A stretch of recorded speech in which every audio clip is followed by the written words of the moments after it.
If you've spent any time at the track or trail, you'll know what I mean when I say some people ride funny. And one way to tell if your riding posture is all jacked up is your grips. I know, what the hell am I talking about? But just hear me out.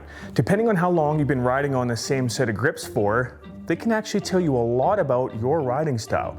Maybe even help you improve just a little bit. And that's what this video is going to be about. We're gonna have a look at your grips. I'm gonna tell you a few things to have a look at that might make you go, huh, I never thought of it that way, right? Anyway, stick with me. You might not ever look at your grips the same way again.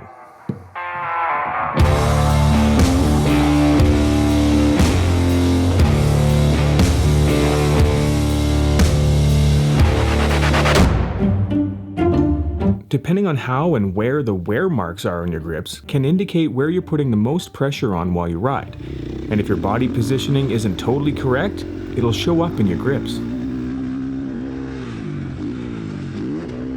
Okay, so I just finished riding my bike. I mean, I haven't even washed it yet. That's my bad. I should probably have washed it, but I've got these grips on here and I've got about 20 hours on them-ish, give or take, and normally I would have swapped them out by now. I like having pretty fresh grips, but I wanted to highlight what I was talking about when I mean have a look at your grips. Now, looking at these grips here, what's the first thing that you see? Yeah, it's that there is a ton of wear in a couple spots, and there's other parts of the grip that are completely unchanged, really, I mean, comparatively to the rest of the grip. So what does that tell you?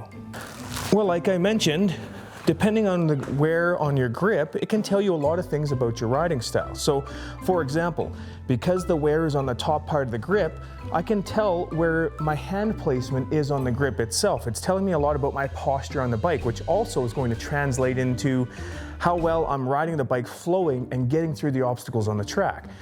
So, for example, on my grips, I have the wear right along the top here, as you can see, which means that I'm putting the most pressure down on those positions. So if the grip had a bunch of wear along the bottom, you'd see a lot more wear down low. So if I had my elbows down low, which isn't a great attack position, you'd see a bunch of wear down there. And conversely, if I had a bunch of wear along the front part of the grip here, you'd actually see that that's because I'm pulling back too much and I'm using way too much arm strength to hang onto the bike.